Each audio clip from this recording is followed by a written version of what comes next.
Hello everyone, my name is Cactus and welcome back to the Cactus Patch. Today we have a very exciting episode of the Cactus Patch. Today with episode 11, we're talking about LUTI and of course the recent season 15, and who better to join us than the head TO of LUTI themselves, Emil. Emil, how are you doing today? Yo, Mr. Cactus, thank you. I'm very good. It's nice to be here. I've not seen all the previous episodes, but I'm very honored that I'm a singular guest on this episode. Makes me sound very important. So thank you for inviting me. Yeah, of course, it's a pleasure to have you. I mean, it's considering that you have one of the most successful events in the Splatoon community. I mean, you've done amazing work. So honestly, it's an honor to have you here. Thank you. Yeah, I'm very glad that Luti has run for this long and that people are still enjoying it. There's lots of different types of tournaments. I think Luti is basically the ultimate tournament of the community, where basically everyone seems to have a pretty good time. So I'm very happy that I've been able to host it for this long. And not, of course, by myself. It's always been a group of people that have helped me quite significantly. Yeah. But I'm happy to stand at near the top of it. So for those who might not maybe know who you are and everything, why don't you give us a little bit of a background about maybe how you got into the Splatoon community, what kind of drove you to kind of host Ludi, just so people get to know like who you are. Sure, I am a Splatoon 1 veteran. I've played Splatoon for quite a long time. Um, I started Splatoon 1 in a team called On the Bounce, which is a team that if you played Splatoon 1, I think you'll know On the Bounce. If you've never played Splatoon 1, you probably will not, because there's sort of been disbanded for about 5 years. I think I'm still technically a part of the team. Maybe I'm the only member of the team now, or it's a very small group that can be considered a team now. But back in the day, I used to play a lot of high-level competitive Splatoon as well. Um, in Splatoon ones, I think this was season two, season three, that sort of era. I used to play in the highest division in Luti. I've won some Dutch tournaments, like the Dutch National Championships as well.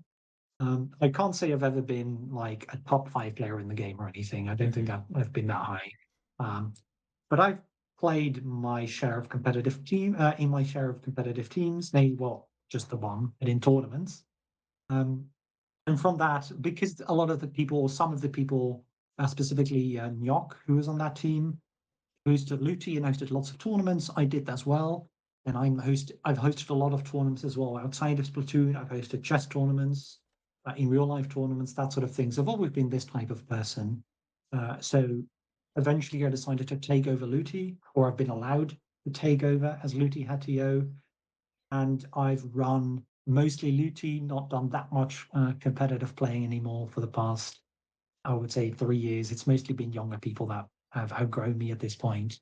Uh, but I've been hosting Luti, and I've recently graduated um, from university with a master's in stochastics. So I have my first sort of really real job now as a data scientist at a uh, company that does research for um, market economics and transport and that sort of thing. So I'm quite excited.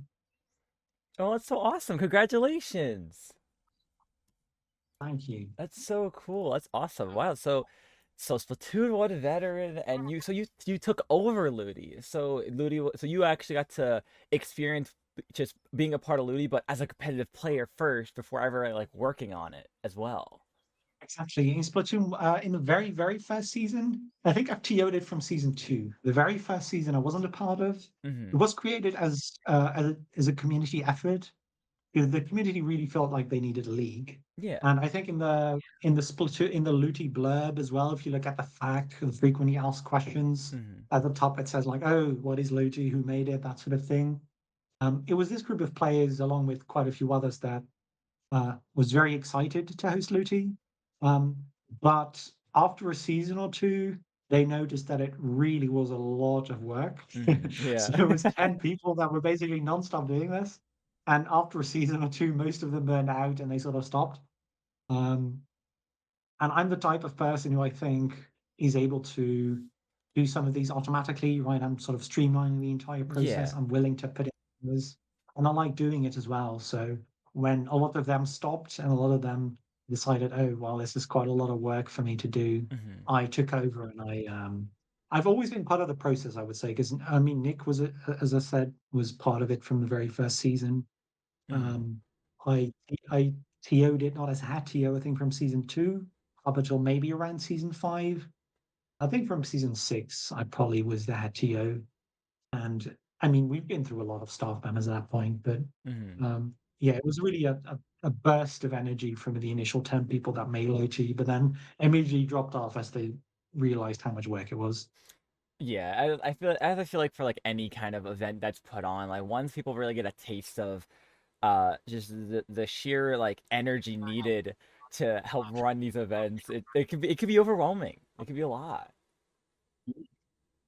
Yeah, and Luti specifically, right? Because back in the day, back in season, in the very first seasons, Hmm.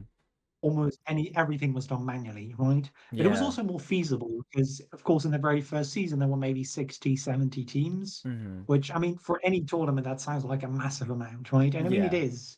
I'm not trying to discount anyone who's, hosting a tournament and is happy that they have 60 teams, because, of course, that's, a very, very, very good amount for a tournament. But still, 60 teams you can do with some preparation. Yeah. But as we're on now and doing seasons of, 400, 500, 600 teams, it's a different order of magnitude, right? So you can't specifically give that much attention to any particular team and any particular thing, right? Any team, back in the day, you could um, put a team logo in and we might edit it, or we Hmm. might make sheets for every team, and you have a part of every team on a website or something.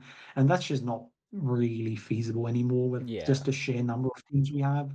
So we do more overviews and doing a lot of things automatically. And the seeding council, of course, is a massive help. And there's a lot of they do a lot of the heavy lifting as well in the early days when Luti is most time consuming to run. Yeah, I mean, because think about it now, like the most of recent, I don't remember the last season had like almost 600 teams enter. So going from, back then 60 to 70 to almost like quintuple the amount is crazy to think about. But it's good to hear that like throughout the years, there's been processes in place that's made it so much easier to handle and to figure out whether it comes to seeding or sorting out brackets or divisions. It's become a lot easier than it used to be. This is also the reason, honestly, why we're doing challenge. And I know everyone hates challenge. I think I'm the only person in the entire community who likes challenge. But challenge is so nice because you can copy paste a list of teams and it'll make a bracket, and it won't complain, and it won't lag, and it'll just do it. Okay. And I was doing it on the because we were doing this release stream, right, Yeah. for Luti divisions and that sort of thing, which we did, which was also just an absurd thing, by the way, because we had 1,000 viewers in just a couple minutes, and Hmm. it was cobbled together in like hours. At the last minute, we just decided to do a stream, and on another screen there was a major tournament going on, and major streamers were streaming, and it got like 400 or 500 views, and we're like, how do we get? Just the amount of people that are interacting with this is insanity, in my opinion. Um, um, what was the point that we were getting to again? I'm um. just every single time we're talking about this, I'm like, oh, the Yeah. amount of people is just insane. But Yeah. I mean, yes, this it's entire yeah. People ever just join and just funnel in to just see the season take place. So knowing that just every year just grows and grows and grows, just like you mentioned, this stream being put up, having over 1,000 viewers at one point to reveal the division, so it's just incredible. yeah, and it's a very different type of tournament than other tournaments. Oh yeah, challenge. But Hmm. on the background of that stream, I was just putting the teams in challenge, and it took like 30 seconds or a minute to go through each division, right? And in the Hmm. background, I was putting in the teams of each division, and I managed to do 11 divisions in 10 minutes, Wow. which is what other tournament is gonna put 600 teams in a bracket seeded in 10 minutes, right? That's just not Yeah. possible on any other stage. So this is the sort of thing they have to streamline. I think if we do this on Battlefy or Smash UG, it's just going to be impossible. But then again, maybe someone is really good at Battlefy and is screaming in chat right now, no, Battlefy, just do this code and this bot, and then it's all fine. And it's possible as well. But there's a lot of things like this that you have to streamline, right? Mm-hmm. We don't. Um, I'm not trying to invite people to into doing foul play in this with this. But we don't really look that hard at a lot of the transfers, right? Mm-hmm. If it sort of looks good, it's fine. Maybe back in the day when there were 60 teams, you would look at every transfer and then you would decide, okay, this person is trying to join this team, and then you would look at their tournaments and you would, come to a discussion about whether they were able to join. At this Mm-hmm. point, if someone is trying to join, it will be just like, yeah, that's fine. I'm not Yeah. going to look at 600 teams transferring in, three people each, and then we're not going to discuss 1,800 people joining the tournament. We'll just be like, yeah, that's fine, unless there's a clear. But there's a lot of these types of things which maybe if you had 20 staff members who were all very interested and all did this as a near full-time job Mm-hmm. and full-time streamers and that sort of thing, maybe you could make it even better. Um, but but over the course of the years, we decided to do certain things and not do other things, and that has helped as well.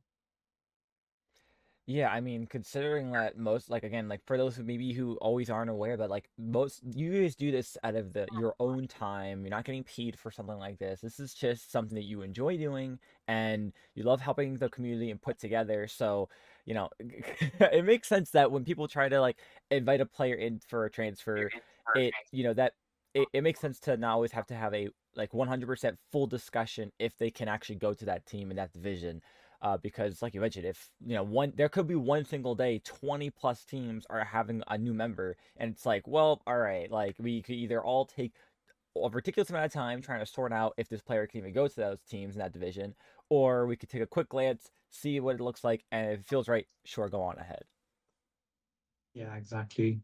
And yeah, there's just the amount of teams, but also, yeah, I'm not getting paid to do this. In fact, I'm spending money to do this quite frequently on things like, prizes for the fantasy bracket, prizes for winning Luti in principle, that sort of thing. We've done that in the past. Hmm. They've basically all come out of pocket. So I'm definitely not getting paid to do this. As I'm getting a job now, some things are easier. I'm able to maybe pay for things more easily, Hmm. but not spend as much time during the weekday because the job is, 8 to 6, so you can't really spend that much time throughout the Yeah. day looking at brackets and looking at transfers.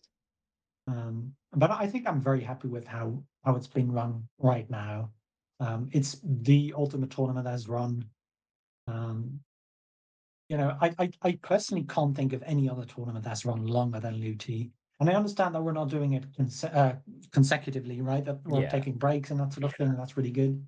Um, but yeah, I can't think it. I don't think Dapples has a tournament that's run for longer. I don't think Alice has run a tournament.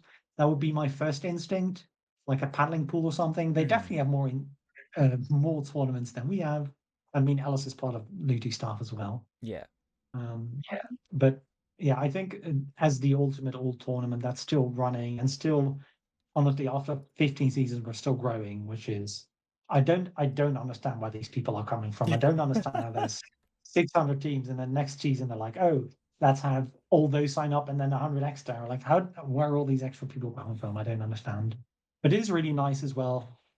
In Luigi, it really feels like you get to see every new wave of people coming in. Hmm. Right, every single season, you get a couple hundred new teams, and a lot of them have a lot of new people on it. And you're like, oh, I guess we just get to see the new wave of talent that comes in. And most of them sign up for Luti, so it's really a concentrated pool where you can see everyone who's up and coming and that sort of thing. And I think that's really nice.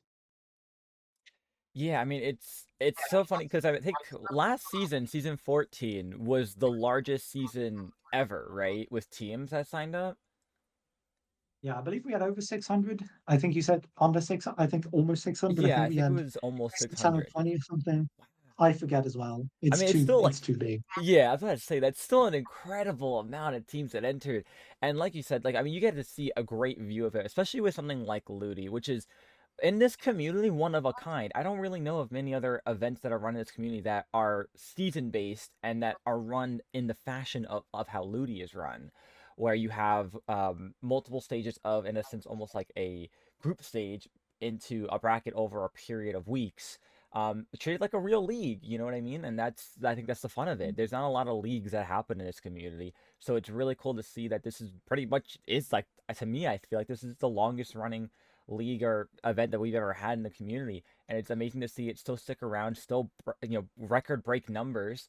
And of course, like you said, with the new talent, kind of go against the old talents as well. It's so cool every time Yeah. to see older teams that have been around much longer, uh, have their chance once again at LUTI, hoping to win a higher division. And these new players and new teams come out of nowhere, and they just maybe destroy their division.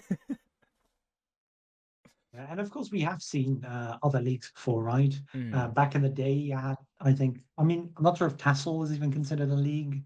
It's definitely an invitational sort of thing. mm, You had Black and Spoon did some sort of league, usually a lot more money based, right? You had maybe fewer entrants, but it was more of a spectacle mm, with higher quality streams and every single game being streamed and with invites. And of course, you have Dimitri who's doing the French league and Alice who's doing the German league, and I think there's the league, the United States League, the scholarly league between the different university teams and that sort of thing. And mm. there's more leagues that I'm probably missing. Um, but Luchi is still incredibly unique, indeed, because it mixes these two things of being long and being worldwide, right? A Yes. lot of these more active, more explosive leagues that maybe ran, like the Black and Spoon type of things, they were amazing and they were a spectacle, and a lot of people really enjoyed it. But it was still only like a season or 2 seasons, right? So you can't continually join it, and maybe also if you're a lower level player, you might not be able to join it if it's an invitational. Um, and similarly, if you're, playing in the university league in the United States, you won't be able to enjoy it if you're not, you know, part of that university, if you're not part of that entire system, Yeah. if you're too old for it, if you're too young for it, if you don't have the particular team for it, that sort of thing. Um, and that makes Luchi very special because not only is everyone able to join it, everyone basically seems to have a good time. I mean, back in the day, you had a lot of people complaining about a lot of stuff. Yeah. Some of it was fair, other of it was sort of, you know, a bit weird. Had a lot of weird people. Um, but this is also why I'm really enjoying hosting it. It's just because it's the ultimate tournament that everyone seems to like and be one for. And I think it's a very unique way of playing as well that you don't get in other tournaments. It's a very unique and fun experience. Anyway, when I played it, I had that impression. So I'm hoping that it still is. Yeah, I mean, as someone who's played in, I want to say the last 3 or 4 seasons, my favorite part that I've enjoyed when I've always played in Ludi is the fact that you get to go against teams that usually you wouldn't go against before, and in a sense, you have the opportunity to build a scrim partner. You have potential to kind of treat it like a scrim in a sense, right? Where it's like that consistent, where you have potentially a new match every week for up to 6 weeks. So it's definitely really enjoyable to know that you have consistency almost for certain for like once a week you will have a match against a team that best of 9. It will go towards obviously like the actual event itself, and there's always that opportunity to for all go against really wacky and weird comps, because I've had my fair share of I think this is like my third different division I'm playing in for Ludi, so it's fun to see the different comps that different levels get to compete in, that usually you don't get to see all the time, that maybe you see one-offs in a tournament. And of course, always there's always the fun part that since everybody kind of streams nowadays, you get to see a lot of people doing a lot of digging, a lot of research, and you don't get that all the time when you get to compete in tournaments. Yeah, there's growth and there's research are two probably the main aspects that people like about it as well. And I'm not saying Luti is perfect, right? A lot of the scheduling can be annoying. Some opponents can be annoying, but as you said, it's really nice first of all to be able to see your growth, right? If you're playing in multiple different divisions, it's sort of nice to I mean, it's not perfect. It's not, I understand that it's not the most accurate and that it's only an approximation and it's a Hmm. team thing and that sort of thing. But you still get some sort of growth, right? You Yeah. still see some sort of improvement. And this crim thing is also, that's probably my favorite part is you just get the best practice, in my opinion. And this is not just about Splatoon. I think this applies to a lot of games, Hmm. is particular practice and sort of engage practice into specific aspects of it. right? Which is something that you do for LUTI and basically not any other tournament, right? Basically, any other tournament, you show up at the time, you look at the map list, and then you're like, okay, what we're doing here, this sounds good. Let's just go with whatever we're always doing, right? Yeah. But for LUTI, you get an entire week to practice. Well, you're probably not even practicing game 9 that much, right? It's usually like the first 6 or 7 maps that you're really practicing. Yeah, if And you're you able can to. honestly spend an entire day on one map and just practice it so well. And this has to do with basically anything that I've played, right? It's the same with chess that I'm doing, right? It's the same with basically anything else where you're like, you could just show up and play, but sometimes to grow, you also need to put in some dedicated hours practicing some specific things, getting better at specific aspects. And that's something you can practice in Luti, and it's really hard to do everywhere else because every game in Luti can be very crucial. You know, you're going to get a good game, so it's worth practicing for. And being able to work together with a team to decide, whatever wacky comp you want, or maybe you want a super solid comp, or maybe you want to try out a few wacky comps and a few solid comps to see what works better, Hmm. right? That sort of thing. And you can practice on specific maps. I think that's really good. And because these maps also show up quite frequently, it's not wasted practice.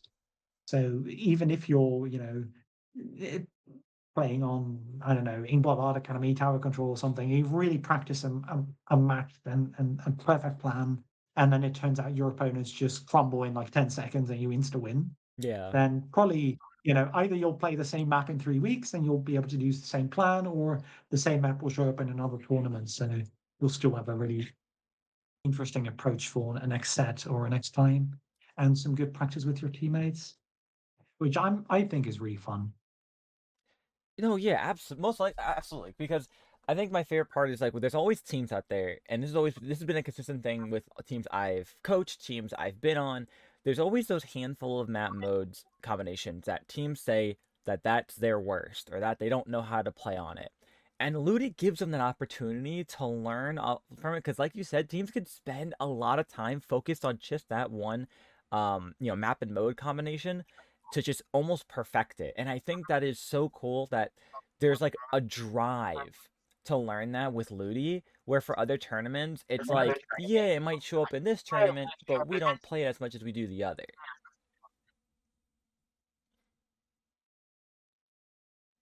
Yeah, I'm sorry, I was drinking some tea. No, you're Do you fine. know what tea I'm drinking? What tea? Lou tea. The Luti.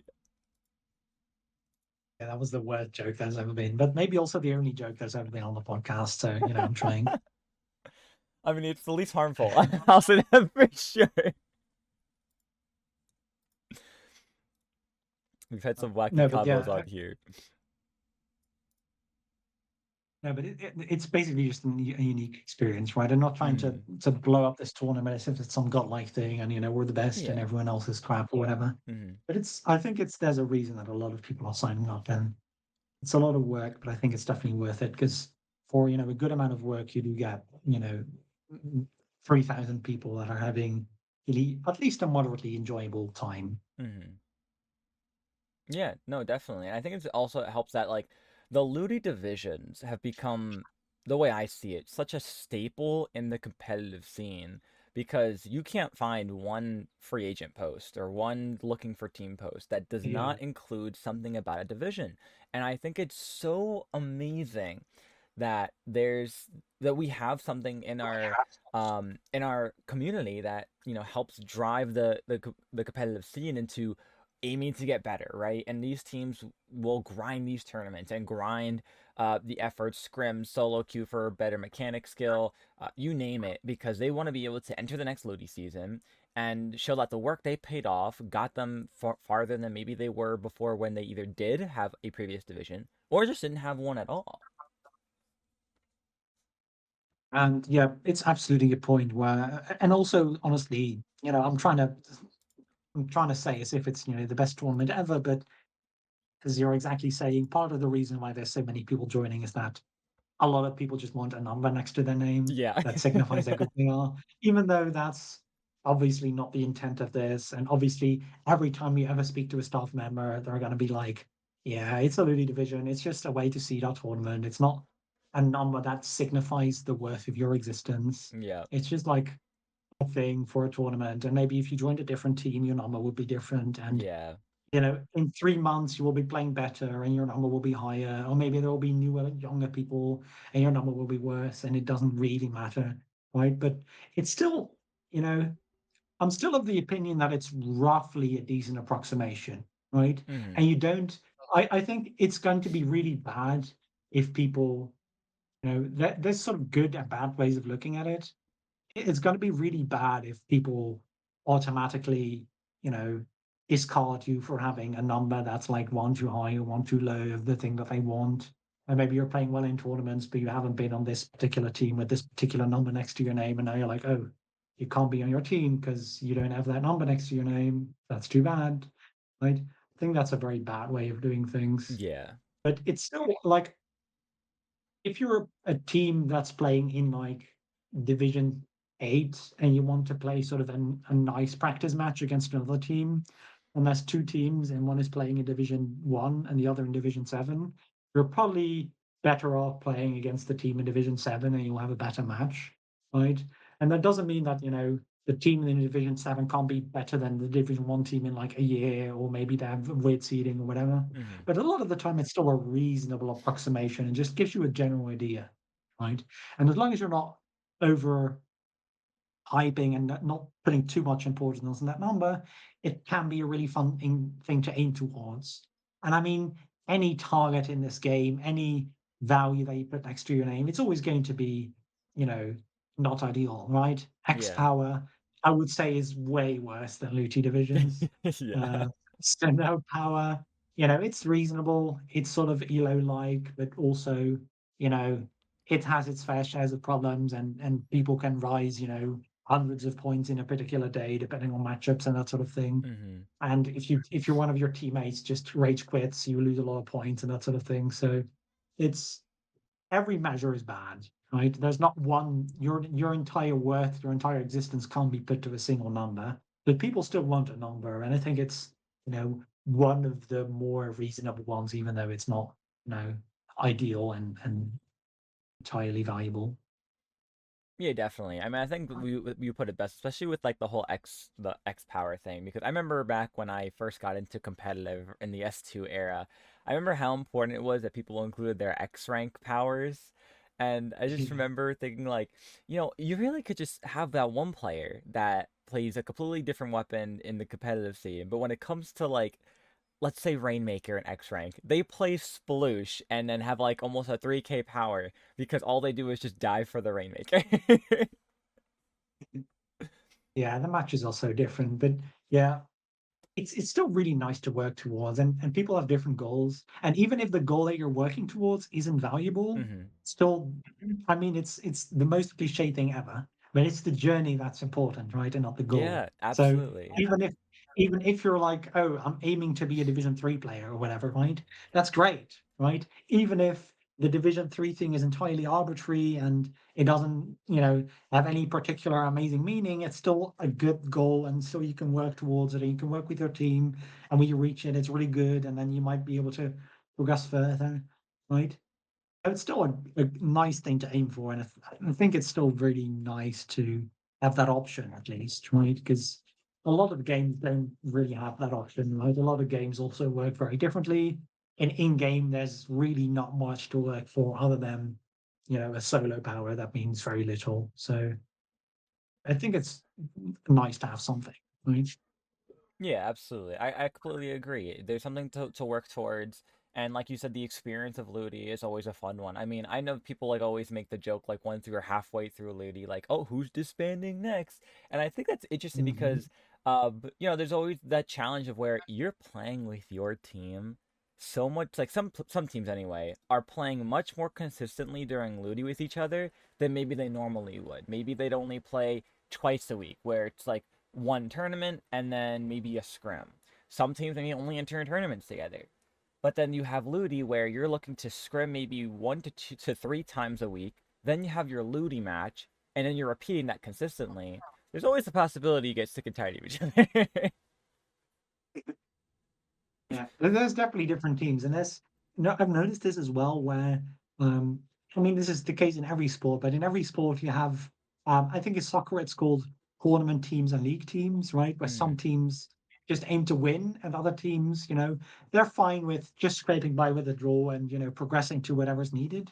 And yeah. similarly, I think you have LUTI teams and you have tournament teams where Yep. some teams really shine in this environment where, and this I think is generally also older teams that know they can practice for certain things, that have trust in each other, maybe even teams consisting of players that haven't played the game in 3 years and then all join back for a Luti game and have that sort of thing. And they always tend to shine in Luti, even against these newer coming up teams that might, outplay them, a year down the line. But for now, they still get really good practice. And some teams really shine where you get to practice with each other, you have to have fun with comps, and it's just a different environment compared to most tournaments. Yeah. No, absolutely. And like some teams, like even like you said, like to only pick up for certain events, like how we always have pickup teams for tournaments. There are pickup teams for Ludi. Like for me, I actually joined a pickup team for Ludi. Like this is not even an actual team I'm on, and we're going through what most teams go through for just the one day over a whole season. So like, we don't know really how each other play, but we had our first scrim the other night while we're trying to figure out our Ludi match. It's like, hey, like we're learning new things about each other and how each other play and how we can go off each other, and it's so much more of a consistent kind of pickup style where for all you know by the end Luti is of it, basically like hazing, right? yeah. It's basically hazing, but in Splatoon competitive, where you're just going through hell for a few weeks Yeah. with each other, and at the end you're like, "Well, that was awful, but at least we bonded." Yeah, exactly. You make new connections, and then also that leads to potentially, finding out players who may be like, hey, you know what? I'm doing pickup with these other people I usually do. Do you want to join with me? Because we went to hell together. We have some kind of bond now. Yeah, but yeah, take care not to disband. And I think the disbanding thing is very reasonable. Um, I think it's also blown a little bit out of proportion though, just Hmm. exactly because Luti gives you a list of teams that have disbanded in the past couple of weeks, right, or Hmm. the past months.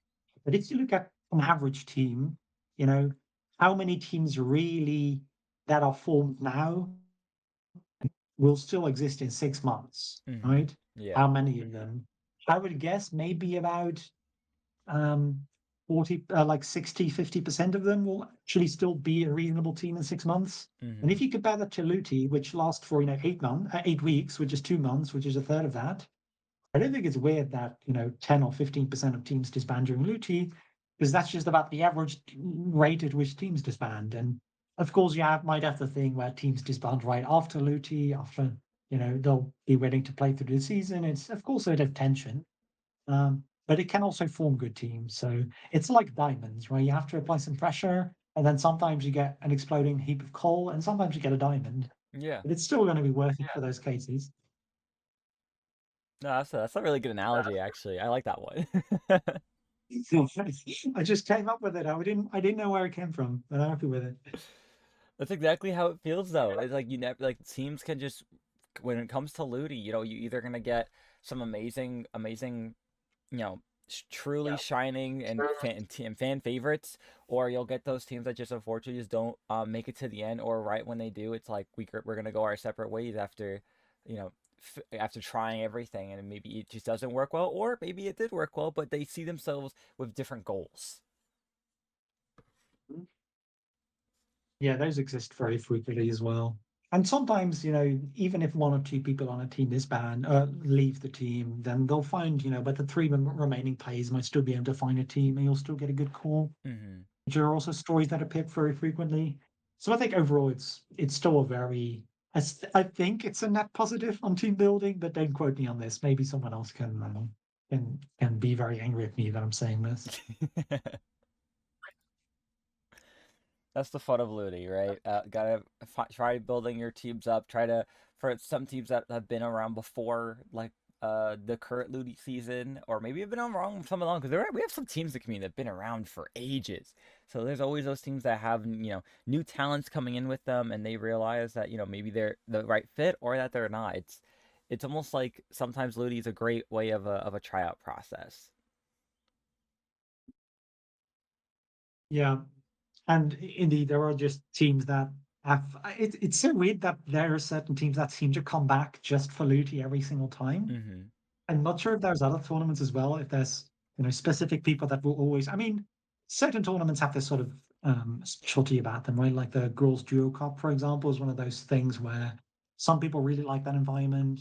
Some women or non-binary people might really like that environment, and they try and play that specifically because they like interacting with similar people of similar backgrounds, right? Mm-hmm. Um, I'm not sure why I'm saying backgrounds when I'm talking about women in this case, but you get the point. But Yeah. the same thing is maybe the case for Luti, right? Where people might um, come back time and time again just for Luti and play not that much else, just because they like the entire system of it and they like the process and it's sort of a thing where they're like, oh, it's like a reunion when you get to high school and Oh you see the yeah. same people again.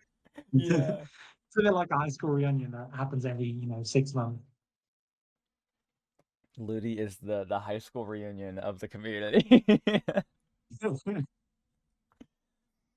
Oh man. So speaking It's of been Ludi, like how do you figure out the best times to have Ludi? Is it like based on like I guess TO availability? Is it maybe just time of year? Because I know Ludi's been throughout a different couple of times of years. Yeah, I have this mathematical model working in the background that calculates for different times the amount of people that might be online on Mm-hmm. Nintendo. No, I'm just kidding. Yeah, it's basically just whenever I feel like I have the time, really. Yeah, that's fair. We have the staff time is a little bit, I mean, I'm not saying thin because we have some amazing people on right now, which are really helping me a lot. Um, but as I said, I just graduated with like a master's in pure mathematics, Mm-hmm. so that took a lot of time off me in Yeah. these months when I'm writing my thesis and I'm going sort of doing certain things for certain companies and then writing my thesis on the side. And I'm like, the first few weeks are really the most crucial, right? Because the first weeks are you have to set everything up, you have to reach out to all the people. You have to do all the seeding, which is a massive amount of work. Mm-hmm. You just have to do a lot of. I mean, some processes are automated, but a lot of things are also not.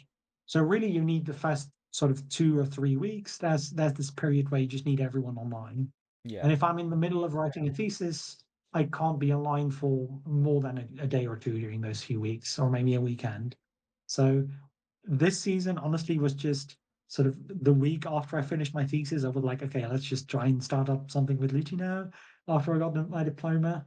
And the same might sort of hold for other staff members where after holding a season for a few months, they're like, oh, I just need a break. And then after a break of 2 months, we're like, well, maybe we should start something up again. Right? I Yeah, think no, we aim to absolutely. do something, aim to do about two a year. um, I think we've done 15 seasons in 7.5 years now, so that would make two a year. Mm-hmm. Maybe at the start it was like more like every 5 months, and now we've had breaks where it's like 7 months between starts.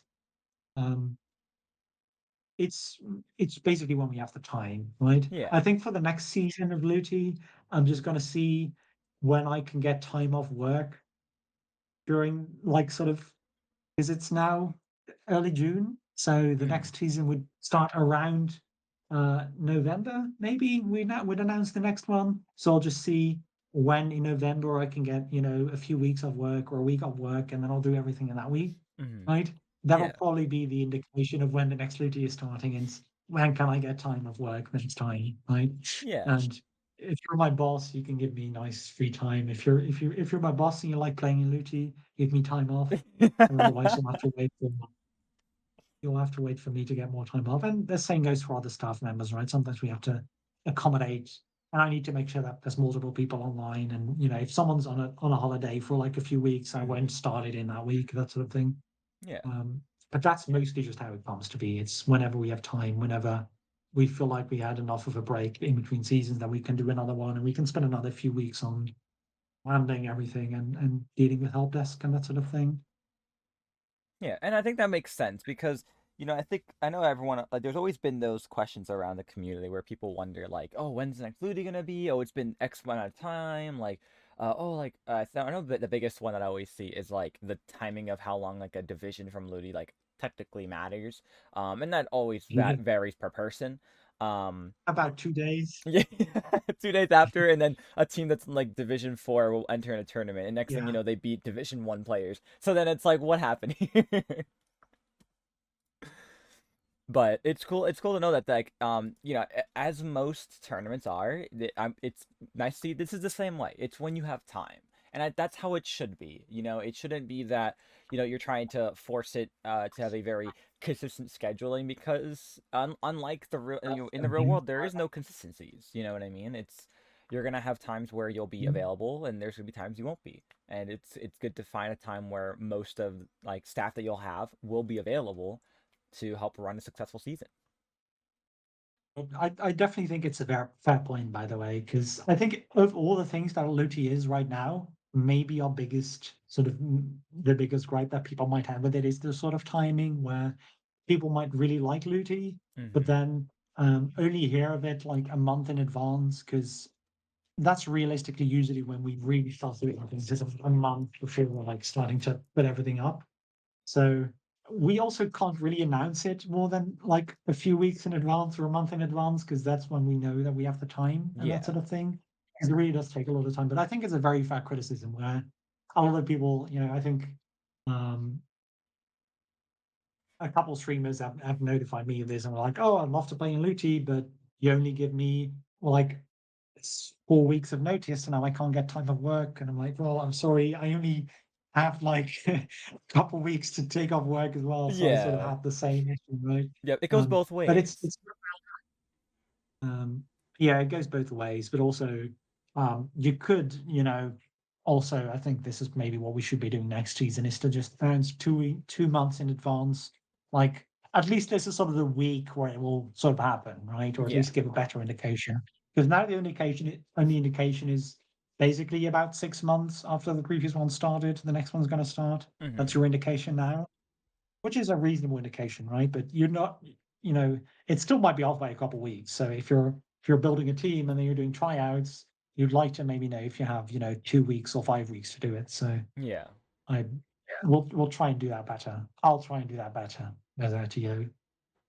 Mm-hmm. And that's I think that's really cool that um it's they aiming towards the process of a sooner announcement date. But again, it's like completely reasonable that sometimes you can't give as early as some people would prefer. Like I totally get the perspective of I'd love a consistency of a league, but then there's also the timing of like we're not like other games, right? We don't have a lot more of those consistencies where we're able to like have same staff available, maybe like player availability, or even just time of year availability. It can change drastically throughout the time. So, I think it's kind of one of those things where it's like with a grain of salt. It'll be announced when it can be, but the expectation of we should have like a super long time to figure it out should be like less pressured. Yeah, exactly. Well, we'll announce it when I can, and I'll try to do it better. But I can't give a definitive guarantee, especially with having to get time off work and that sort of thing. I think I should be able to do it in advance, but Mhm. Um, if I have to give another person a different time off, then I think they get priority. Yeah, exactly. At the end of the day, real life comes first. Splatoon is secondary to everything. Although for some people, it's the other way around. Yeah, I've definitely seen that. I mean, I think Splatoon has a decent community though. I've Hmm. definitely also been um, to other communities that are maybe slightly darker, of people that don't really tend to shower and don't really tend to Hmm. have much else of a life. I mean, I've never been a World of Warcraft player, but I've noted that it was particularly bad there. Um, I'm not referring to any South Park episodes, but it's there's definitely definitely regions and games where Yeah. it's a lot worse than Splatoon. I think most people in Splatoon do have a daily life next to it, but it's also just less of a hardcore game, right? I think most people Yeah. get tired after a few hours of solo queue or whatever, right? And it's not. Maybe also that's why Nintendo doesn't really hard code that many competitive things into the game, because they're like, well, we're fine if people just play it for a couple hours a day, and we don't want any news stories of people sleeping in their own urine or whatever, trying to play the game to Yeah, fruition. yeah. So we're good here, I think. Yeah, we have a really nice community and we have a really great built system for just how like the community is overall. So it's nice to be kind of like the odd one out in the competitive world. Or the only one that's not odd one out. Like everyone else is the odd one out, and we're the only Oh normal yeah, ones. we're the normal ones. Everyone else is it's on a different spectrum there when it comes to the cleanliness even. So, what would you say your favorite part of Ludi is? So you run it since you said you've been like running, helping run it since the season two, and out of pretty much what is that? That's like 13, 14 seasons. What would you say like your favorite part about like helping run or running Ludi is? Um, I really like how it's community focused, Mm-hmm. and I know that that's not what everyone likes because there's definitely also people that really like this sort of high-end competitive game with the top four teams in the world that are sort of streamed and that's made massive production value and that sort of thing. Mm-hmm. What I really like about Luti is that anyone who plays the game sort of knows it and sort of maybe have played it with it in it in like a season or two. And I think there's very few people that really hate Luti that are like, oh, I really didn't like Luti. And not everyone will like massively enjoy it and there's great with it and it's an entirely different experience. And I think there are so many people that just enjoy the general thing of it and have fun games and that sort of thing that um this is just a skill and an experience that you can't get for the other tournaments. Um, and this is something that I've seen as well whenever I'm reading, and I'm not an active Twitter person at all. I'm not an active Discord person at all. Every single season, I'm telling myself, "Oh, I need to post stuff on Twitter," and then I post 4 meme images, and then I forget about it for the next 5 weeks. But occasionally, you at least try and read Twitter, and most people at least are not writing negatively about it, right? Most Discord messages, almost all of them nowadays, because that's also sort of shifted. I think about 5 years ago, I think people used to be a lot rougher and a lot meaner online than they are nowadays, Mm-hmm. especially on Discord. Um, I mean, you can go on 4chan and still have your daily dose of hate or whatever, but on these sort of platforms that I'm hosting on, people are generally very kind and generally at least indicate the things that I like, and they tell me, oh, I really like this aspect of it, or I really liked playing in this season or whatever. And there seem to be few people that really bash Luti the way that some other tournaments or some other TOs are really doing. And that tells me that at least we're doing a good job, right? Yeah. Especially with how many teams there are. Because I mean, even if we get, the same hate as a different tournament, if we have 10 times the amount of people playing, that means, per player, we have 90% less people complaining about it. So that's still very good, in my opinion. And I think most of the feedback has been pretty positive, and people like the things that we do, and people like the things that we add. And of course, everything could be better, and always things could be better. But I think the most enjoyment I just get out of having, thousands of people enjoy the thing that you're doing, and sometimes also a message is nice. Yeah, I mean, I think that's like one of the better, like the clear indications that you're doing something right is when you have haters. I think that's like the best indication you could possibly have. If there's like, I know that's like always like that was always the biggest rule with YouTube. Is like if you get a couple dislikes, keep going because that means you're doing it right. And we need to clickbait more, though. I think if we clickbait more, I think we'll be better. If I get some YouTube shorts out with some Splatoon tournaments, I think we can shatter the entrance record next time. I think if we get to be the next major internet sensation on YouTube, we'll Hmm. definitely improve. But for now, well, I'm not really not really dislike baiting yet. We should try and improve on that. Yeah, no, Rage absolutely. baiting always works best. Yeah, I think a Ludi like funny shorts would be honestly really incredible. Now that I think about it. Yeah, I'm not even sure what to put in it, to be honest. I think tournament highlights would be the most logical thing, or like something joking with divisions, but it's hard when you're a tournament, right? Yeah, yeah. Look, what's the best way we can goof off with it? That I guess that's something to Oh, bring up at this the next division, what staff team just meeting. this Division One team just crushed their opponents using a very weird weapon that nobody thought would be good, and then like knockout or something. It's really Yeah. nice. That's too bad. Taking notes for the next staff meeting. You got this. You got this. I believe. So, speaking of like, of course, more about Ludi, what is one of the most challenging parts? Now, I know you mentioned, of course, like probably one of the most biggest is, of course, figuring out when to have it. But besides maybe like finding the right timing for it, what else might be a really like hard challenge when it comes to having Ludi or helping run Ludi? I think the main barrier to hosting these leagues and why others haven't been so successful and maybe have broken down is that the seeding can be really rough. Mm-hmm. And we're working towards making that better. And I think, I mean, back in the day, in like seasons, 4, 5, 6, 7, 8 ish. Mm-hmm. I'm not exactly sure. I don't want to say, oh, I did it Yeah, all by like a myself and rough then someone else area. did mostly. But sort of in this general area, I think I've done most of the seeding where I basically knew every team and I just put them in and I had people help me. And then we transitioned to more of a seeding council where um, people who started to know much more about me and started hosting their own tournaments, like the Lowings, like the LSLs, like the weeklies, like whatever WUG is doing, that Mm-hmm. sort of thing. They started to know a lot more about teams than I did, and then we had people coming in. Um, I think Luigi is basically the only tournament that can allow itself to get other people that are doing this for me. Because if I had to do it myself, it would take a month probably, Mm-hmm. and that would just not be feasible because then half the teams would be disbanded by that time. Yeah. So this is basically the only way you can do it is by getting 10 very influential, knowledgeable people that know a lot of teams in with us and helping us.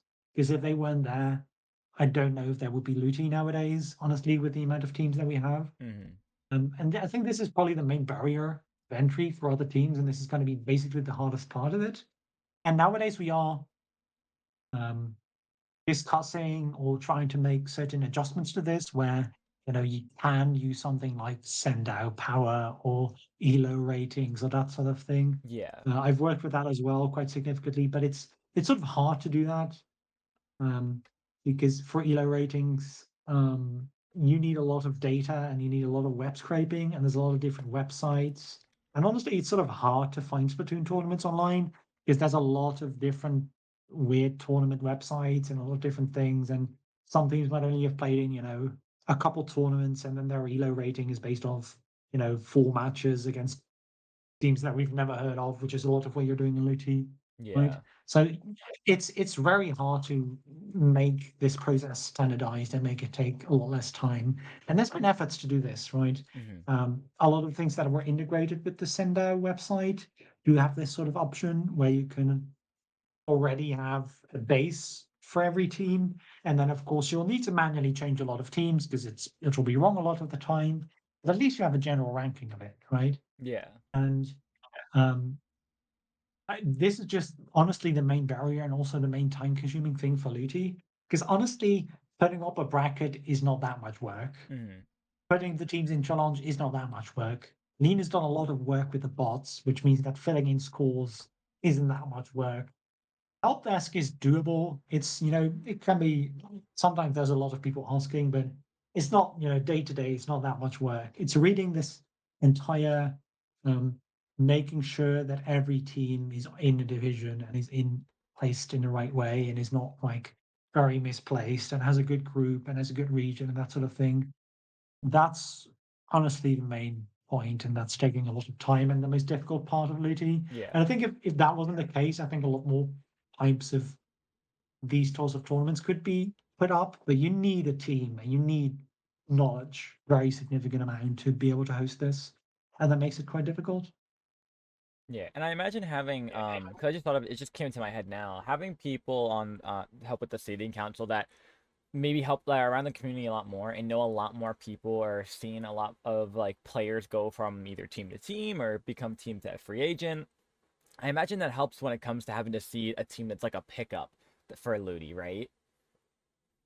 Yeah, absolutely. And it's also hard to see them because especially pickups, you never know what they're going to do. Yeah. And we've had it very frequently where a pickup just either wins a division or goes 0-5 because they're the hardest to place. Hmm. Um, I think generally people tend to underseed pickups and usually more person focused. And maybe this is also why my seedings have been bad, but I feel like putting four good people on a team will generally give a pretty good team. And it's rare that they really don't mix and match. Hmm. Of course, it can happen, but um, I think a lot of seeders they find results more important. So you'll see a lot of teams that are pick up like, or maybe that are two part of a team, and then two that are just picked up for Luti, that sort of thing.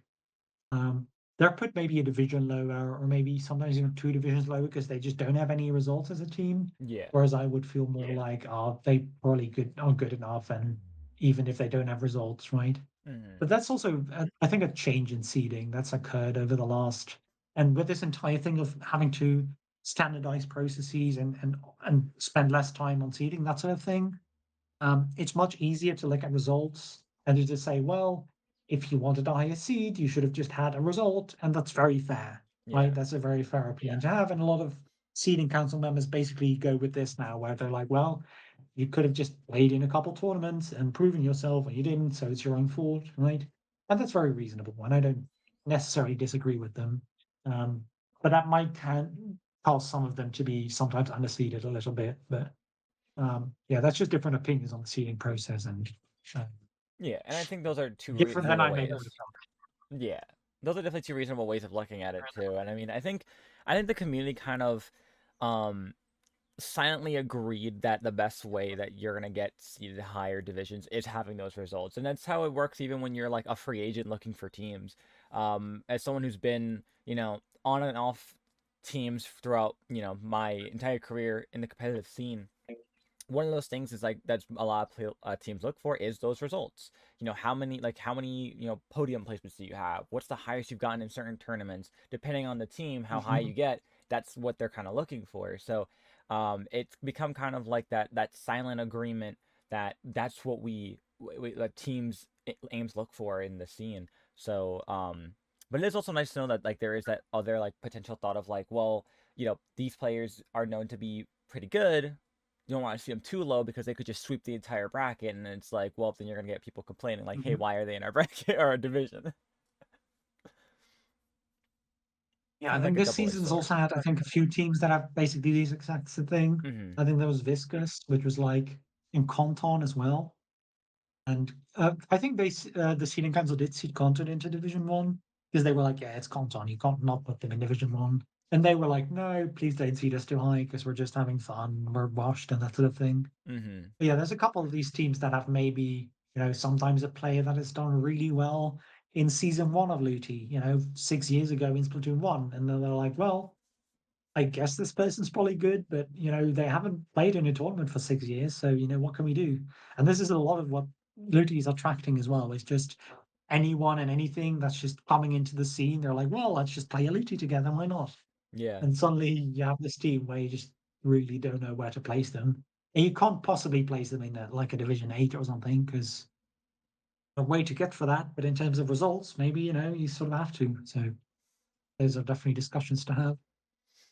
Yeah, absolutely. I mean, there's always those talks that like there's those players out there, right, that are like so good in like playing X rank but they play it casually, Yeah. right? They're not like competitive driven, but they play X rank because they're for fun, and they're like, oh yeah, I'm like a 3K X power. It's like, how are you not in the competitive scene? And then they'll dabble in it, and next thing you know, they win the next SOS or Proving Grounds, whatever Yeah. it might be. So there's always that thought behind it that like this is a player that maybe hasn't played in X amount of time. It's like, but for all we know, they've been playing solo queue every day from since then, and they're still really good. You never know. Yeah, I think wasn't there a Division X team which is basically I had this exact same thought as you had. I think it's the team with like Reyes on it and a couple other people were like. I mean, I haven't actually had an Splatoon online account now for like half a year because I I was writing my thesis. But Yeah.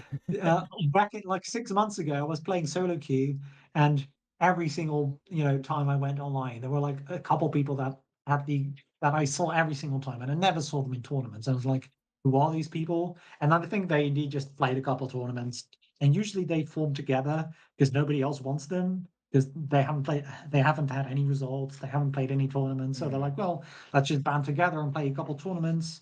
I think Dot Gang is honestly sort of the same, where these are also solo queue warriors that were very good and they just formed together, and then suddenly they play in tournaments and suddenly they're really good. It's really hard to place these people, and you never know. And sometimes, exactly as you say, these solo queue warriors that get 3k X power using Splosiomatic and getting paint, but do stellar kills. When you're Yeah. playing in a team where everyone just focuses on kills and nobody paints, and they're like, oh, we're just shut down really hard by anyone who throws a splash wall at the right moment, right? Yep. But at other times, it does work really well, and maybe they adjust slightly, and suddenly they're a very solid team of people that haven't played in any tournaments before, but suddenly do really well. And I always like seeing those teams. I'm not sure if I root for them because they're still Salaki warriors, but I like seeing them. Yeah, they're the wild cards when it comes to teams in Ludi and maybe even tournaments in general because yeah, you never know how they're gonna do. I mean, I think that's the fun part is like teams that players will even underestimate themselves. They'll see a team and it's like, oh, I don't know any of these guys. Oh, they have no results. We'll sweep them, and then they get like 0-3, and it's like, who are you? Yeah, and then it's up to us to place them in the review, and then everyone will be angry because everyone's like, "Oh, they don't have results, but they're way too good. Yeah, Don't please anyone." exactly. And that's when like there you have the whole oh, I bet they're what's it called oh, I'm forgetting it. Smurfing. That's it. Yeah, the Smurfing allegation. I bet their top players are just Smurfing under different names.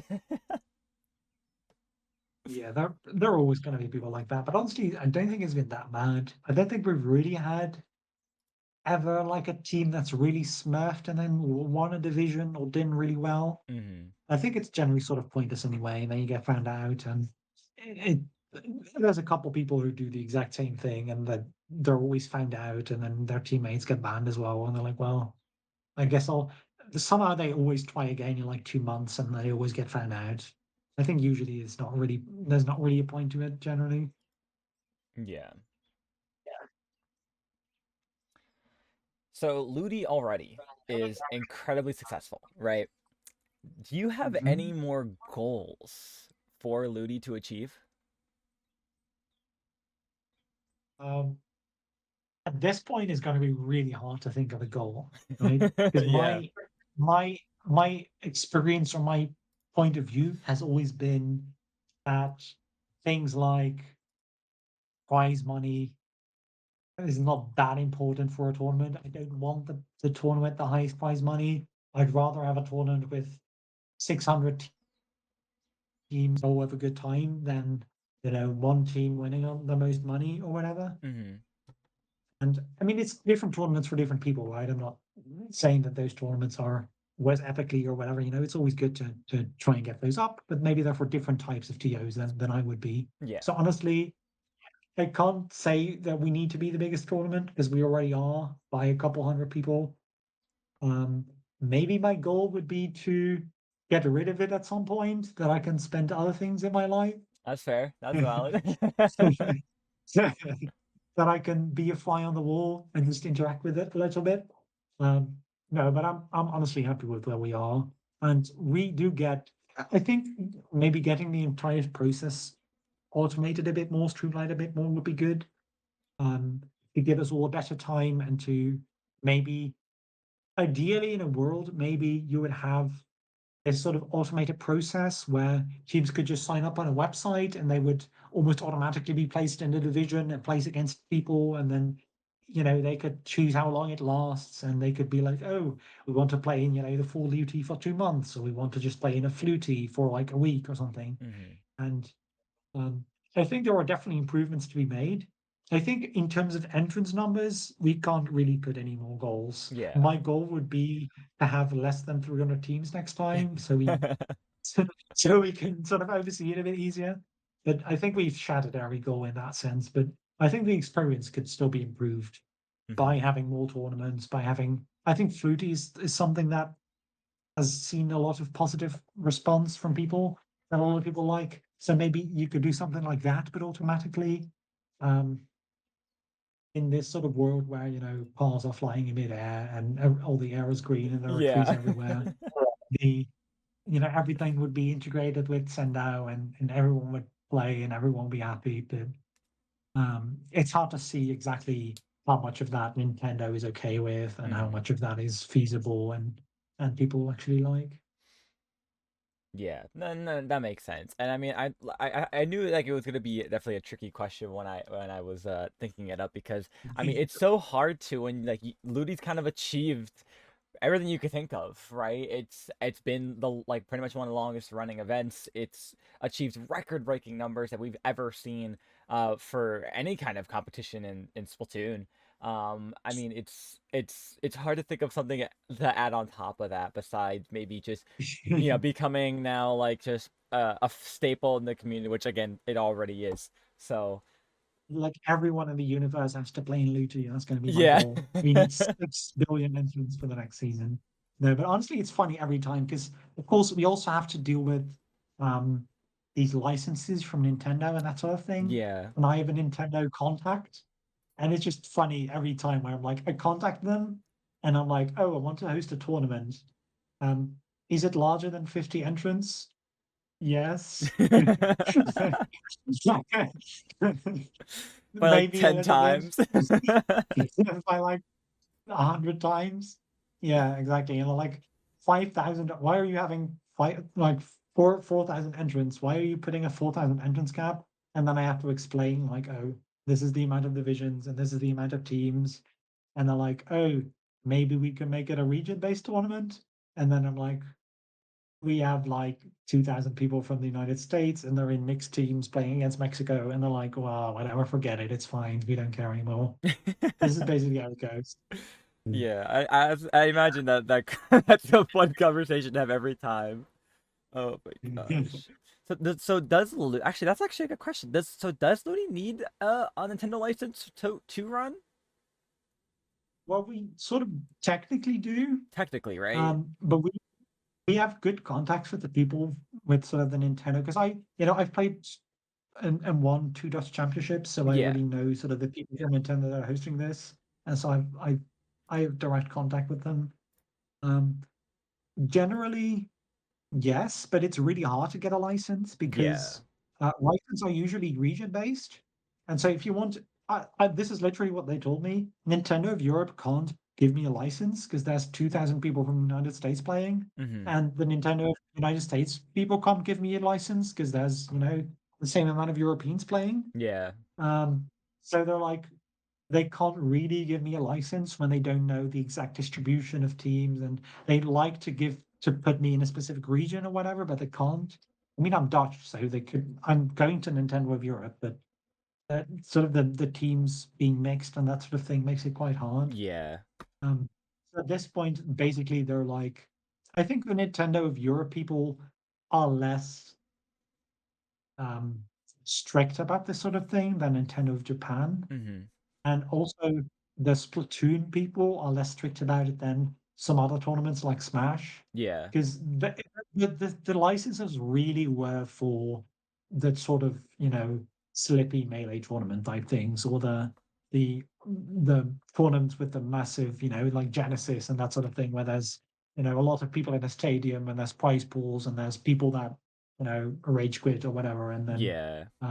that's really what the licenses were for.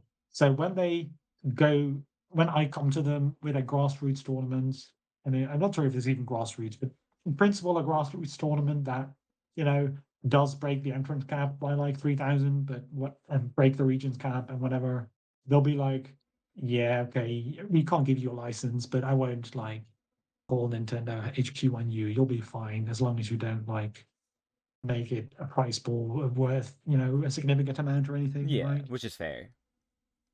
Yeah. And this also sort of gives me sort of a reason not to run a price pool anymore. Hmm. It's sort of been a little bit pointless anyway, because um, yeah, I mean, back in the day, I used to care maybe more about exactly the type of teams that would join. In this case, if Um, if T-Win doesn't join because we don't have a prize pool, I'll be like, yeah, whatever. We have like a bunch of other teams that can take Yeah. their spot, and I don't really care, right? I want to make a good experience for everyone. I don't particularly mind. I mean, I'd love anyone to join, of course. I'm not saying oh they're too good for us or whatever, or we're too good for them. I don't mean that at all. I think it's just that I don't have a particular care for any teams joining us anymore. So I think this sort of Nintendo license thing was a good reason to say, okay, we just are not allowed to give out prize balls anymore Yeah. because I want to stay friends with the people at Nintendo. So we'll just do it like this, and we just say to Nintendo, "Oh, yeah, okay, we're hosting this tournament of 3, 4 thousand people. Will you care that much about it?" And I'll be like, "No, okay, it's fine." Yeah, I think that's good to know, especially because like I imagine everyone when the whole license first came out was worried about their weeklies, their monthlies, but I don't personally recall anyone ever thinking about what about Ludi, and I think I feel like that was kind of like that's like the dark horse in the community where it's like this is an event that I feel like no one's ever questioned because it's rare, but also you have a lot of these interesting and intricate like factors to lose than you do other tournaments. So Yeah, it's kind of good to know that Ludi's safe as well as everything else is. Especially with like just the way it's run, the kind of entrance that we have um, from Nintendo. yeah, Ludi is definitely the one tournament that would break every single rule in these Yeah. tournaments based on entry cap, but also regions and essentially everything. The length is also weird. The amount of sort of you could call every division a different tournament, in which case you need like 12 licenses, Yeah. you know. And there's been, we've talked about it as well in the past, but we're like, well, if we have to get a license, what do we have to do? Let's say we have an entrant cap of, 50 from Nintendo, right? We could just make, 12 divisions, each with 48, and Mm-hmm. then we'll just make like 13 different tournaments and then say, well, no, this is not the same tournament. These 13 individual divisions are not related to each other. They're just tournaments that we host. They don't have any relation with each other. Yeah. And we'll try and get them to buy it or something, right? There are definitely options, but I'm happy that we don't really have to go through any loops and they'll be fine with whatever we put out. Yeah, and I think that's the fun part about it, and that's the enjoyable part is that no matter what happens, like it's safe. They're happy. We're happy. That's all you could ask for when it comes to running this kind of event. I'm just happy we're able to do it. Yeah. So I gotta ask, and I gotta know: did you personally fill out the Ludi bracket, the fantasy bracket? The fantasy bracket. I have not yet, but Ooh, I will. I let's will do it. go. Mm, I do it every year because I do want, and I think in the first seasons I don't want to win it because I sort of don't want to, Yeah. put in like, but um, yeah, I filled it out every season. I think in the early seasons I was better when I knew more teams Mm-hmm. and I knew the scene, and I was like, I was disagreeing with seating council members on certain teams, and I was like, nah, this doesn't. They're way too good for this division. But then majority who holds, and then I'm doing pretty well of these teams. Mm-hmm. Um, I sort of encouraged the seating council and everyone to do it as well, just to have someone to compare yourself to, right? And that's also sort of fun when you're like, oh, I did better than like 3 Looty staff members, so that'll go Yeah. good. It's a fun, and I'm willing to be that Looty style member that sits, not in the top 5 anymore like I used to, but like in place 105 or whatever, and just being seeing where the teams end up. But I also want to. I think the fantasy bracket is also very nice because it gives stories a bit more. Mm-hmm. It indicates to us also which teams are perceived to be good, which people perceive to try and win divisions. So it's also an indication of, oh, did we maybe underseed this team or overseed this team, depending on if they get a lot of votes. Um, and I just like how it creates stories and that sort of thing. So it doesn't cost anything, right? It's not like it just goes into the automatic formula and it spits out a score. So it's not like I have to do extra work by Yeah. filling out a bracket. So I always like doing it. I do have to be careful that I don't pick, because there's a few bonus questions to which I sort of know the answer and nobody else Oh yeah, does. yeah. So I usually give myself like if there's like a 20-point question and there's four possible answers, I will give myself like 5 points to say, oh, I just give myself like the average expected score or whatever. Mm. And then I think that's a reasonable compromise. But it's, someone else might be mad at me for this, but this is, I think, sort of a reasonable compromise. Or I just give myself 0 points if it's a very hard question or whatever. Yeah. Um, but yeah, I think it's and those bonus points aren't worth that much anyway, so it doesn't really matter that much. But yeah, I do like doing it. I like comparing myself to others. I like seeing myself slip down the ranks over the years with how much worse I am. I like seeing the same people that rise to the top every time. It's also usually the people that are most interested in Luti or that you see a lot in general and that sort of thing. They like doing it a lot. Um, so yeah, I think it's definitely been a positive thing that um, takes a fair amount of time, but also gives a lot more interaction, and it's one of those community things that I think people like about it as well. Yeah, I mean, you also get a lot of those. And there's a team I coach, and one of the players on there does a lot of like fantasy football brackets. So when they found out there was a Mhm. Ludi one, they were so excited, and I'm just like, you get these players like that see it, they're drawn to fantasy brackets, and they any shot they get, they want to play in it. And I think it's really cool. I think it's a really fun addition. I think it gives people, a little more, you know, uh, additive to Ludi besides playing in it. Connection to some of the teams, yeah. Yeah, and it makes A people like have reason to to. root for them anyway. Yeah, exactly. Root for certain teams, or even like do research on teams. Like, oh, like Division 2, like a Division 5 player maybe doesn't know a lot of Division 2 players, so they'll see the teams and then look them up, and then they'll find their favorite throughout the bunch. And next thing you know, they're keeping track of a whole different bracket that's their own. Mhm. Yeah. I could advance it as well. I could make different groups or whatever. I honestly I took the idea from Get Kraken, which was sort of a sister team on the bounce back in the day. Honestly, I'm talking like no, I'm like an old man, and nobody will know what I'm talking Back about. in my But there day. was this team back in my day, back when we're still young, um, there was a sister team called Get Kraken, and they always do used to do this with Luti, where they each picked out a team from. Of course, there were fewer teams back then, so they Yeah. sort of handed them out. You know, like I get this team and you get this team, and then they sort of battled against each other, and it was fun. And I took part of their idea basically and just made it into Luti, but um, yeah, I like the addition as well, and I think it's cute. It could be need better by being able to make groups and that sort of thing. That may be something for the future, Mm. because that's also what people like doing. If they sort of like comparing to each other, and then like everyone on that team will fill in a different bracket, and they'll see who does the best. That sort of thing. Um, but also, I see a lot of people that pick all the same teams. There'll be like three people, and they'll fill in the fantasy bracket together, and they'll fill in all the same teams. And I'm like, that just means they all get the same score. I don't really Oh understand. yeah. That's true.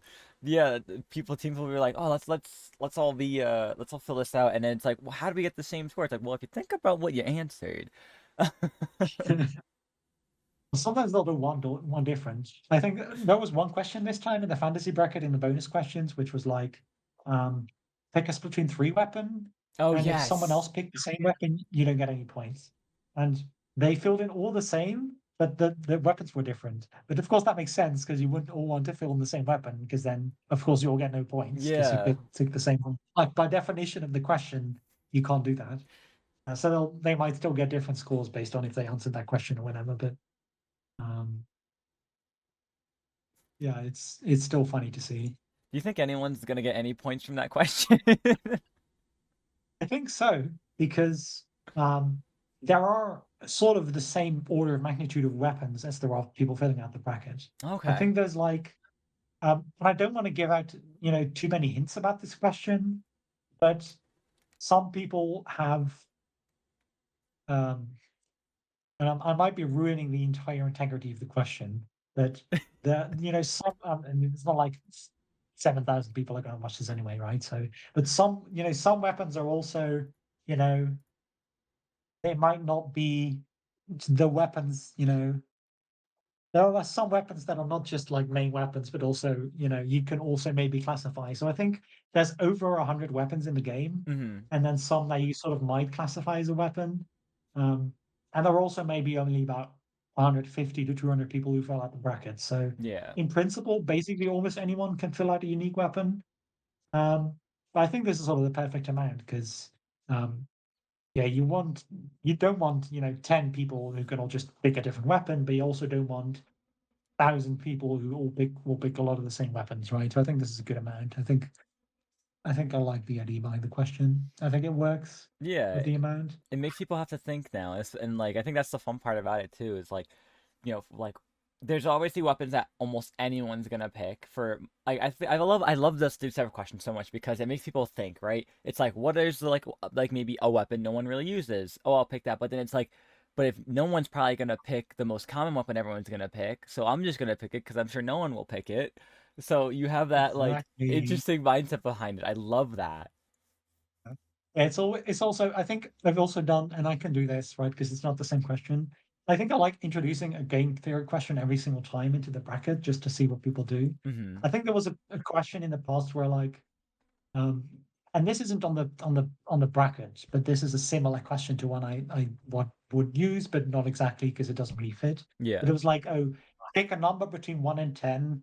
If you pick the least common one, you get points or something. Pick the number that nobody else picks. And like 50% of people pick 7. And because they all think, oh, it's the weirdest number and nobody else will pick it. Hmm. But that's exactly the reason why everyone picks 7, Yeah. right? And and numbers like 5 and 10 and 1 are like, oh, nobody's gonna pick 2 because that's like a normal number, and 5, those are too obvious. But those are the ones that nobody picks because that's like, oh, they think that, oh, that's too normal or whatever, right? Yeah. And it's basically the same thing in these brackets where you're like, yeah, you can pick, you know, the splatter shot because it's like the most common weapon in the game. But then is everyone going to pick that or is nobody going to pick that because everyone thinks they're going to pick it?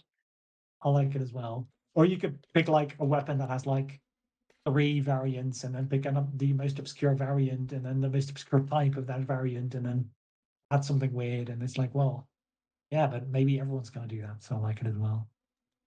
But It makes to think. I'm not gonna say anything about which are actually picked, right? You're still Yeah. gonna have to think about it. At least not until Saturday.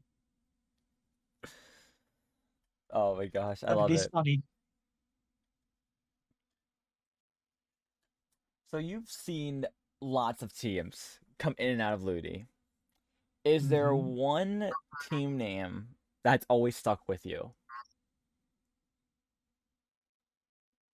Whether it was really funny of a name, Yeah. whether it No, was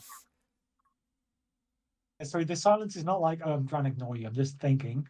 I'm generally most partial to um I think this is the funniest is when a team really goes all in on their team name and Mhm. they like make all their characters their names as well. These are the ones that I like the most. I think the most famous one is probably the Teenage Mutant Ninja Turtle team, Oh which yes. still which still nobody knows who they are, but they all had a name of a different turtle, and then maybe they subbed in Master Splinter at some point or something. I But there was love a couple teams like there was I think a Totally Spies team with like the Totally Spies. There was the Sailor Moon team, which all had like Sailor Moon and Sailor Jupiter and Yeah. that sort of thing. I always like those teams, and I think they're the best. Even though the team name is not the most creative or whatever, but I like it when they go the extra distance and actually make that their in-game names. It's harder now because nowadays you have only like a limited amount of name changes or something, so you can't really, or just a tournament, take different names. You're usually Yeah. stuck with it for a while. But that's also why I think it's the best now is if they make an entire team based on this one thing, right? Um, and you could make your team name a pun, right?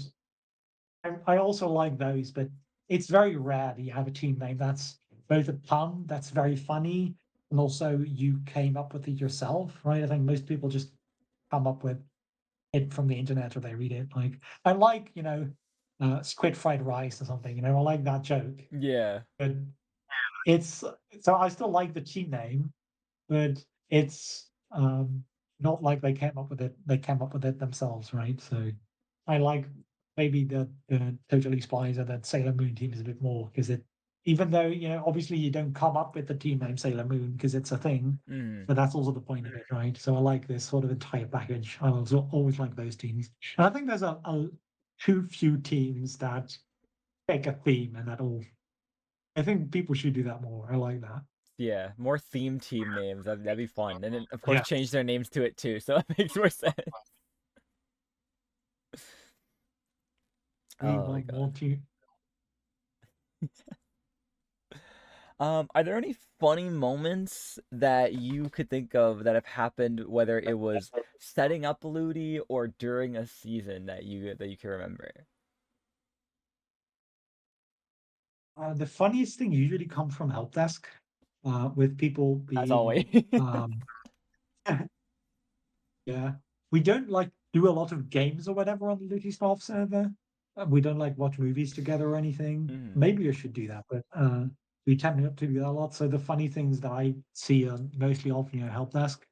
And I don't mean to uh, be rude to players because I know that, for a lot of players, this might be their first tournament or they may barely speak English or they Mhm. have these, weird personality traits which might make it hard for them to talk to other people.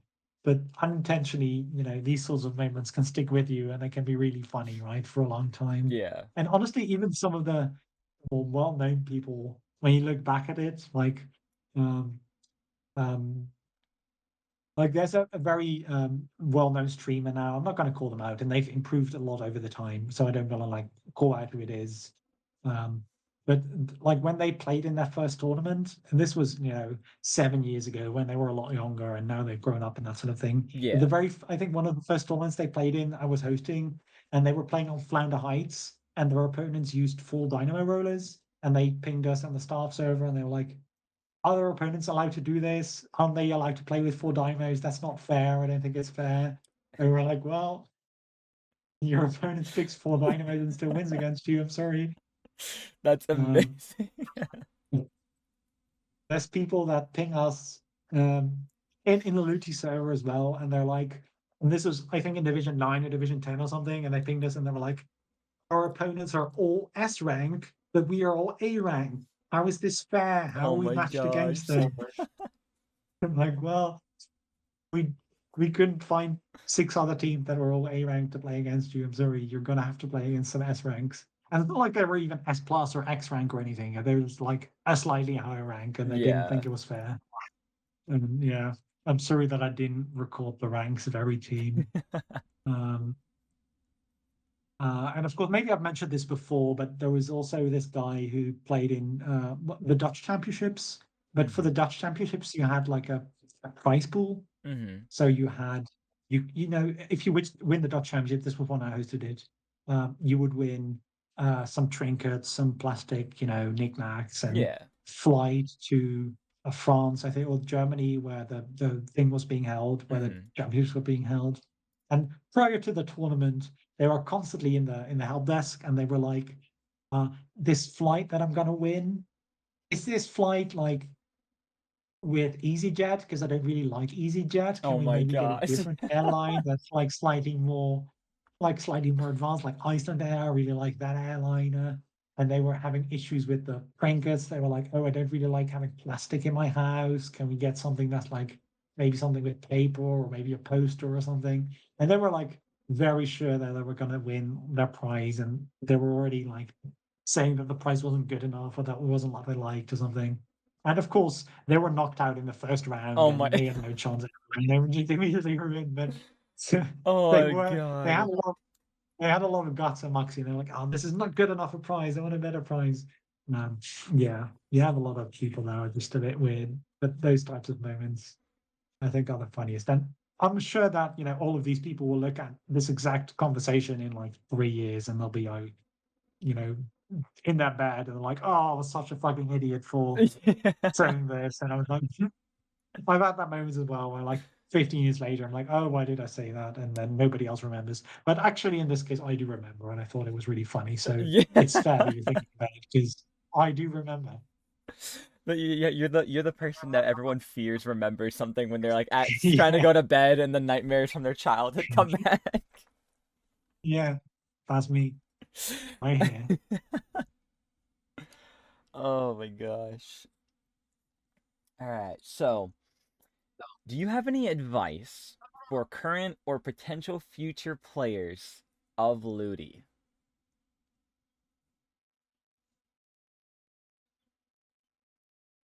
That's a good question. I think the main thing is that um, Luti, because it doesn't happen a lot, because you don't get a lot of matches, right? Hmm.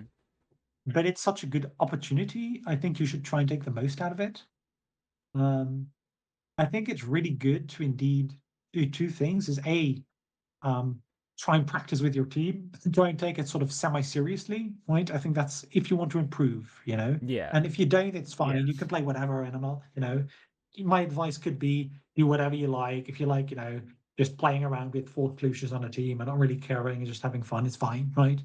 You can do whatever you like. But if you want to try and improve and that sort of thing, I think taking these Ludi sets seriously and planning out stuff with your team, practicing these maps, um, I think it's really good. And also to contact other teams in your division.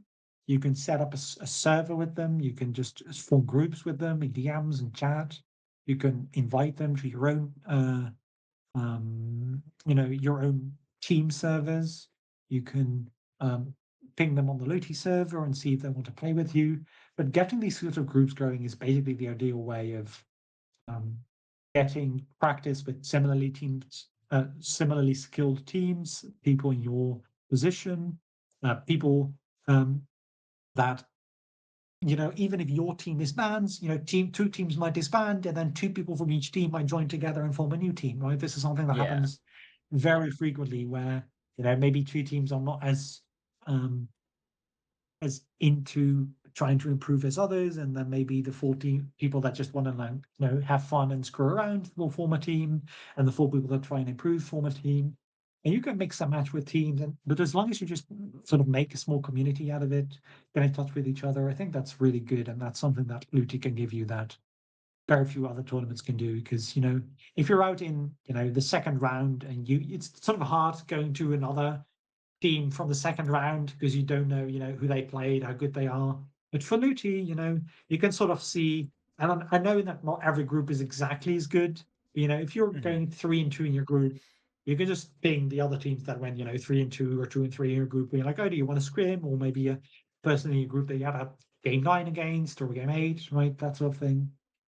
It's a really good. It's probably the best opportunity that only comes around once every 6 months of getting in touch with other people um, of similar ideas and skill levels and fun that you are. So I think you should be doing that.